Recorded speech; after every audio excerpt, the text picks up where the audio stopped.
นางปตจรามีความโศกเศร้าอาลัยลำพันธ์ห้องไห้น้ำตานองนา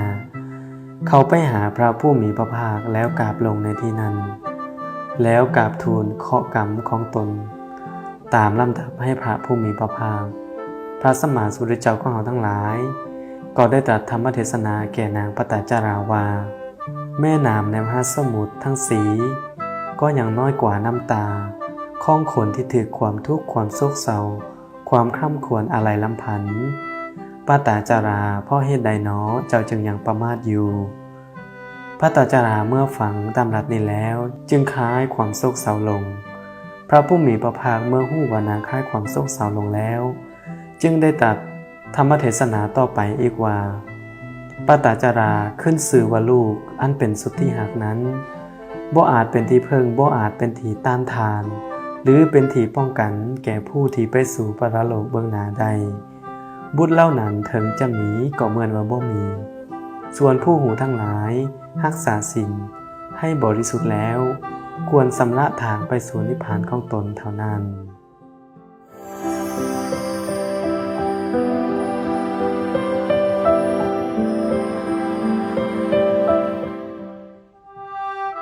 ขอเจริญศีลเจริญพรทางออกตนโยมทั้งหลายยินดีต้อนรับเข้าสู่ซองธรรมะก่อนนอนวันนี้มาฟังในรายการเรื่องเราก่อนนอนในคลิปวิดีโอนี้อาตมาจะได้ยกเรื่องนางปตจารามากล่าวสู่ออกตนโยมทั้งหลายได้สดับรับฟังเพราะนางก็เป็นหนึ่งในตถคะผู้เลิศดานเป็นผู้ทรงวินัยในธรรมวินัยนี้เพื่อเป็นการบ่เสียเวลาก็มาฟังเรื่องนางปตจาราเทรีนำกันเลย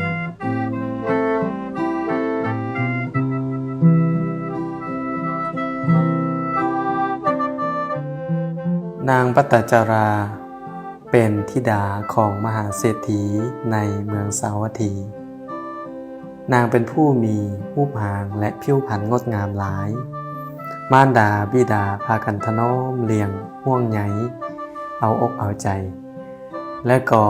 ให้นางนั้นได้อยู่ปราสาทสันที่7โดยปราศจากการเห็นไส้หนุ่มทั้งหลายเมื่อนางอายุได้16 ปีนางก็ยิ่งเป็นหญิงที่งดงามหลายเป็นที่ไม้ปองของหนุ่มทั้งหลายเป็นแน่นอนแต่มารดาบิดานั้นบ่ให้นางได้คบหากับสายคนใดเลยและก็ให้นางนั้นอยู่แต่ปราสาทสันที่7เมื่อนางบ่ได้คบหาชายหนุ่มหรือบ่ได้เห็นชายหนุ่มแต่ทางใดเมื่อเห็นแต่ชายหนุ่มที่เป็นคนรับใช้ในบ้านของตนจึงคบหากับชายหนุ่มคนรับใช้นั้นแบบลับๆเมื่อเวลาต่อมาเศรษฐีทั้งสองนั้นก็ได้ซอกหาชายหนุ่มผู้ที่จะมาเป็นคู่ครองให้กับนางปตจาราได้แล้วซึ่งเป็นเศรษฐีอยู่เมืองอื่นซึ่งมีฐานะรุ่นราวคราวเดียวกันฉะนั้นมารดาบิดาของนางปตจาราจึงกลับไปบอกกับนางว่ามารดาบิดาได้ซอกหาผู้ชายที่จะมาเป็นคู่ครองของลูกได้แล้วทั้งที่มารดาและบิดาก็บ่ได้ฮู้เลยว่านางปตจารานั้นลักคบหากับชายหนุ่มคนรับใช้ในบ้านนั่นเองแบบลับๆเมื่อนางได้ยินว่ามารดาบิดาจะยกตนเองให้กับชายหนุ่มเศรษฐีอยู่เมืองอื่นก็จะบ่มีโอกาสได้เห็นกับชายหนุ่มคนรับใช้อยู่ในบ้านของตนนางจึงได้ไปบอกข่าวให้กับชายหนุ่มคนรับใช้นี่ว่ามารดาบิดาจะได้ยกตนเองให้กับชายหนุ่มในเมืองอื่นแล้วฉะนั้นถ้าฮักนางจริงก็จงพานางหนีจากบ้านนี้เพื่อจะได้ไปอยู่ร่วมกันในที่อื่นเพื่อสร้างชีวิตใหม่ในที่อื่น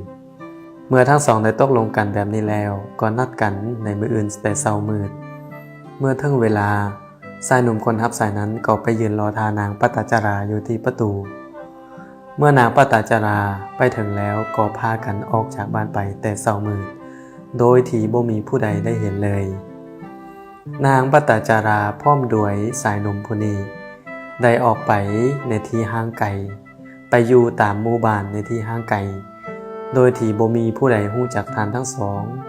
ทานทั้งสองก็ได้อยู่ร่วมฮักปักฐานในที่นั้น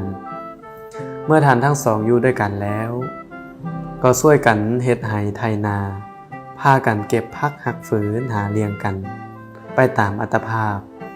นางต้องตักน้ำตำข้าวหุงต้มด้วยมือของตนเองนางได้รับความทุกข์ยากลำบากแสนสาหัสเพราะตนเองนั้นตั้งแต่เกิดมาก็บ่เคยเฮ็ดแบบนี้เมื่อการเวลาผ่านไปนางปตจราผู้นี้ได้ตั้งครรภ์ลูกสายคนทำอิฐเมื่อนางได้ตั้งท้องตั้งครรภ์แบบนี้แล้วเมื่อท้องก็แก่ไปตามลำดับนางจึงอ้อนวอนให้สามีพานางกลับไปหามารดาบิดาของตนเพื่อจะคลอดบุตรเพราะการคลอดบุตรในที่ห่างไกลจากมารดาบิดาและญาติทั้งหลายนั้นเป็นอันตรายอย่างยิ่งแต่สามีของนางปตจาราก็บ่กล้าพาไปหามารดาบิดาเพราะยานว่าจะถูกลงโทษและยานจะถูกกระทำอย่างอื่นอย่างร้ายแรงจึงพยายามเว้าจาโน้มน้าวเพื่อให้นางนั้นบ่กลับไปเมื่อนางถูกสามีกล่าวอย่างนี้แล้วแต่นางก็บ่เลิกความพยายามเมื่อสามีได้ออกจากเรือนไปเฮ็ดเวียกในที่อื่นนางจึงสั่งคำเว้าไว้กับคนอยู่ในเรือนใกล้เคียงว่าให้บอกสามีของตนว่า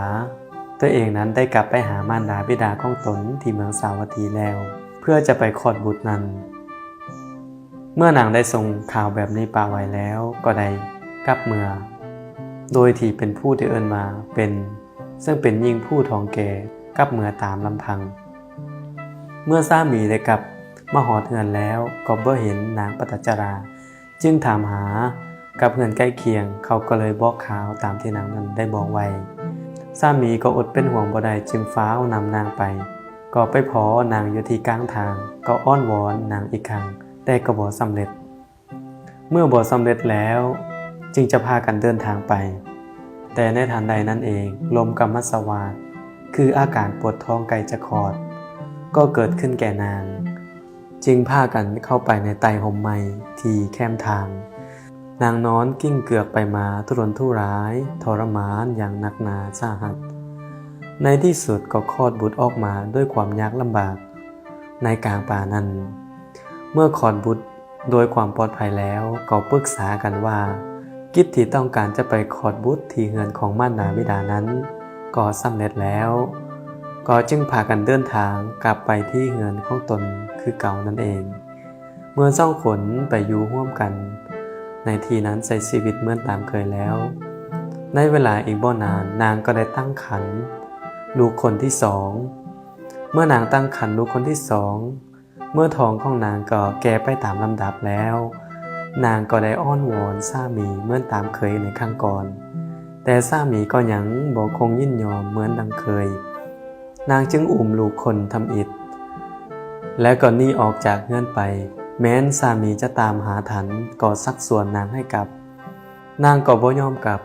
แล้วจึงพากันเดินทางร่วมกันไป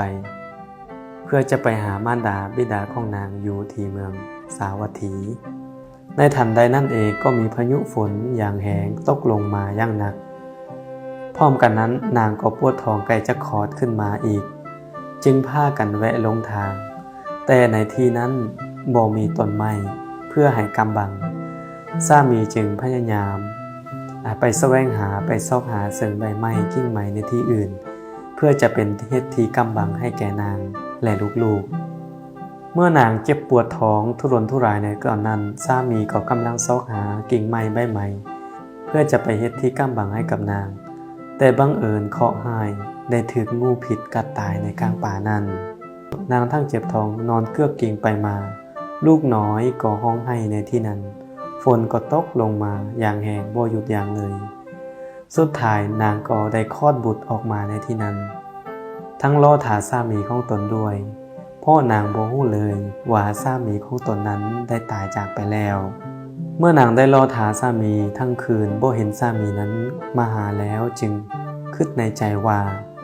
สามีของตนคงหนีจากตัวเองไปแล้วคงปะตัวเองและลูกอยู่เพียงลำพังอย่างนี้ไปแล้วนางก็เลยเอาลูกคนทำอิฐและเอาลูกคนที่5ก็คลอดนั้นเอาไว้ที่ใต้ท้องของตนแล้วเอาแขนทั้งสองเบื้องและหัวเข่าทั้งสองเบื้องจังเอาไว้เพื่อกำบังลมและฝนที่จะมาทึกใส่ลูกของตนนั้นนางได้เห็นแบบนี้ทั้งคืนจนฮอดแจ้งด้วยความอิดเมื่อยล้าด้วยความหนาวเย็น ด้วยความทุกข์ทรมานนางปตจาราก็พยายามประคองชีวิตของตนอุ้มลูกทั้งสองเพื่อซอกหาสามีของตนเมื่อนางซอกหาสามีของตนเมื่อบ่ดลก็ได้ไปเห็นสามีของตนได้นอนตายอยู่ข้างจอมปลวกมีห้อยงูได้กัดต่อตายในที่นั้นนางก็ได้ข้ามขวนห้องไห้อย่างเวทนาอะไรลำพันหาสามีของตนในที่นั้นว่าสามีที่ตายไปนั้นเพราะนางนั่นแหละเป็นเหตุเมื่อนางได้เอาใบไม้กิ่งไม้ทั้งหลายมาปกศพสามีของตนแล้วหลังจากนั้นก็พาลูกของตนทั้งสองเดินทางกลับไปสู่เรือนของมารดาบิดาของตนต่อหลังจากนางออกจากในที่นั้นบ่ดลได้ไปพ่อแม่น้ำนั้นเป็นแม่น้ำใหญ่ชื่อว่าแม่น้ำอัจจารวดีในเมื่อคืนนี้มีฝนตกแห้งพายุเข้าก็เลยเฮ็ดให้น้ำนั้นท่วมเป็นอันหลายนางปตจาราจะอุ้มลูกทั้งสองข้ามไปในข้าวเดียวก็บ่ได้จึงได้วางลูกคนทำอิฐไว้ในฝั่งนี้แล้วอุ้มลูกคนที่สองนั้นเพื่อจะไปไว้ในฝั่งนั้นแล้วได้สั่งกับลูกคนทำอิฐนี้ว่าลูกจงรอถามารดาอยู่บ่อนนี้เด้อเมื่อมารดาได้อุ้มน้องไปไว้ในฝั่งนั้นแล้วมารดาจะมารับเอาลูกคนโตนั้นก็ได้ฟังคำของนางปตจาราแล้วนางปตจาราจึงได้อุ้มลูกคนที่สองนั้นข้ามฝั่งไปแล้วได้เอาใบไม้แห้งมาปูแล้ววางลูกของตนไว้ในฝั่งนั้นเมื่อนางกำลังจะกลับมาในฝั่งนี้เพื่อมารับเอาลูกคนโตนั้นเมื่อนางข้ามน้ำมาฮอดกลางแม่น้ำก็มีแล้วตัวหนึ่งบินเวินในอากาศได้เหลียวเห็นลูกน้อยผู้ที่นอนอยู่ในฝั่งนั้นเห็นว่ายังเป็นสีแดงๆคิดว่าเป็นสีเนื้อจึงเลยบินเจิดลงมาในที่นั้นเมื่อนางปตจาราเห็นตัวแลวนั้นบินเจิดลงมาเพื่อจะจับเอาลูกนางไปเป็นอาหารนั้นจึงได้ห้องโหเสียงดังเพื่อขับไล่แลวตัวนั้นแต่แลวตัวนั้นก็บ่ได้สนใจในเสียงที่โห่ร้องของนางปตจาราเลยก็เลยบินลงเจิดลงมาจับเอาลูกของนางปตจาราไปเป็นอาหารเสียนางปตจาราได้ห้องอาลัยลำพันธ์ถึงความโศกเศร้าอยู่กลางแม่น้ำนั้นลูกคนโตในเบื้องนี้ได้ยินเสียงของมารดาห้องแบบนั้นก็เข้าใจว่ามารดาได้ห้องหาตนจึงลงสู่แม่น้ำถือกระแสน้ำนั้นพัดพาไปในที่สุดจมตายในที่สุดนางปตจาราได้ห้องไห้เกือกกิ่งอยู่กลางแม่น้ำในที่นั้นและก็อาลัยลำพันธ์ว่าแม่นสามีของเฮาก็ตายอยู่ในกลางป่าบุตรของเฮาก็ถึกแล้วจับไปกินส่วนลูกคนโตของเฮาก็ถึกกระแสน้ำพัดพาไปปัจจุบันนี้เฮาบ่เหลือภายนอกเฮายังเหลือแต่มารดาบิดาของเฮาฉะนั้นเฮาควรแท้ที่จะกลับไปหามารดาบิดาของเฮาในเมืองสาวัตถีเมื่อนางได้เดินทางไปด้วยแล้วก็พร้อมอาลัยลำพันธ์ถึงสามีถึงลูกทั้งสองของตนด้วยเพราะว่าตอนนั้นนางก็พอยังมีสติและสัมปชัญญะอยู่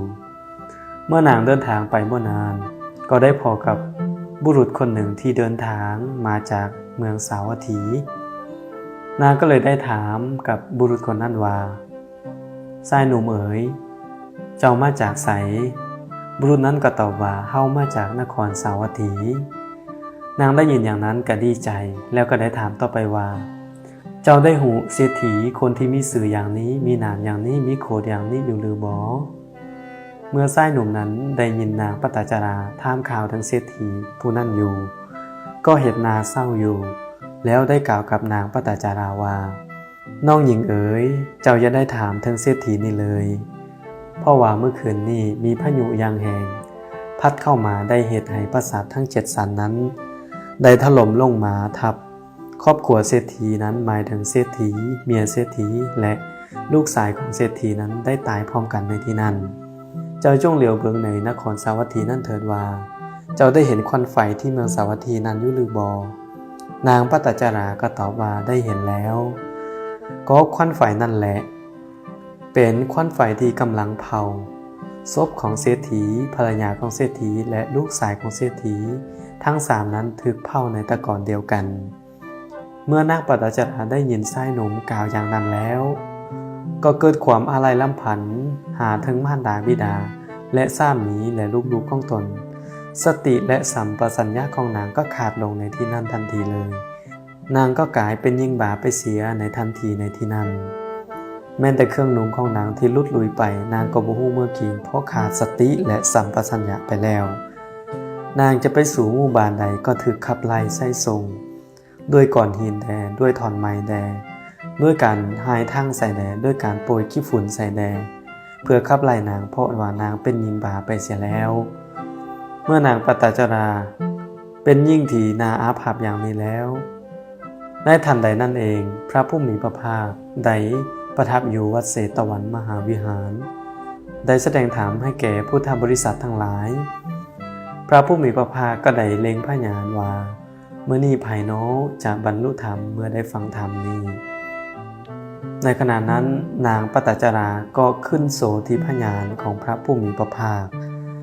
ได้เห็นอุปนิสัยว่านางปตจรายิ่งบ่าผู้นี้จะเป็นพระอรหันต์ใด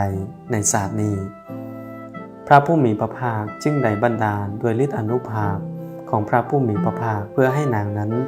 ได้เดินมาที่วัดเศตวันมหาวิหารแห่งนั้นเมื่อนางเข้าไปสู่วัดเศตวันแล้วยืนอยู่ที่เสาของศาลาห้องธรรมนั้นคนทั้งหลายก็พากันขับไล่ไส้ทรงนางให้ออกจากในที่นั้นพระผู้มีพระภาคจึงได้ตรัสห้ามแล้วกล่าวคำนี้ว่าเจ้าจงกลับโดยสติเถิดปตจาราในท่านใดนั่นเองด้วยพุทธานุภาพของพระผู้มีพระภาคจึงเหตุให้นางปตจาราได้สติขึ้นมาเมื่อนางรู้ตัวแล้วก็เห็นว่าตัวเองนั้นเปลือยกายอยู่ก็เลยนั่งลงเพราะความอายมีบุรุษคนหนึ่งได้เอาผ้านั้นไปคลุมตัวนางหลังจากนั้นนางก็ได้เข้าไปหาพระผู้มีพระภาคได้กราบลงในที่พระบาทของพระผู้มีพระภาคห้องไห้คำควรอยู่แล้วกล่าวทูลถึงข้อกรรมของนางทั้งหมดให้พระผู้มีพระภาคได้ฟังลำดับนั่นเองพระสัมมาสัมพุทธเจ้าของเขาทั้งหลายได้ตรัสธรรมะบทนี้แก่นางปตจารานั้นว่าแม่น้ำในมหาสมุทรทั้งสีก็อย่างน้อยกว่าน้ำตาของคนที่ถือความทุกข์ความโศกเศร้าครอบงำปตจาราพ่อเหตุใดเนาะเจ้าจึงยังประมาทอยู่นางปตจาราเมื่อได้ฟังดำรัสนี้แล้วจึงคลายความโศกเศร้านั้นลงได้พระผู้มีพระภาคเมื่อฮู้ว่านางคลายความโศกเศร้าลงแล้วจึงตรัสคาถานี้ต่อไปอีกว่าปตจาราขึ้นชื่อว่าลูกอันเป็นสุทธิหักนั้นบ่อาจเป็นที่พึงเป็นที่ต้านทานใดหรือเป็นที่ป้องกันแก่ผู้ที่ไปสู่ปรโลกเบื้องหน้านั้นใดบุตรเหล่านั้นถึงจะมีก็เหมือนว่าบ่มีส่วนผู้หูทั้งหลายรักษาศีลให้บริสุทธิ์แล้วควรสำระทางไปสู่นิพพานของตนเท่านั้นเมื่อนางปตจาราฟังจบพระธรรมเทศนานี้แล้วจึงดำรงตนอยู่ในพระโสดาบันปฏิผลนั่นเองเป็นอริยบุคคลสันพระโสดาบันแล้วจึงกราบทูลขออุปสมบทพระผู้มีพระภาคทรงอนุญาตให้นางบวชเป็นพระภิกขุณี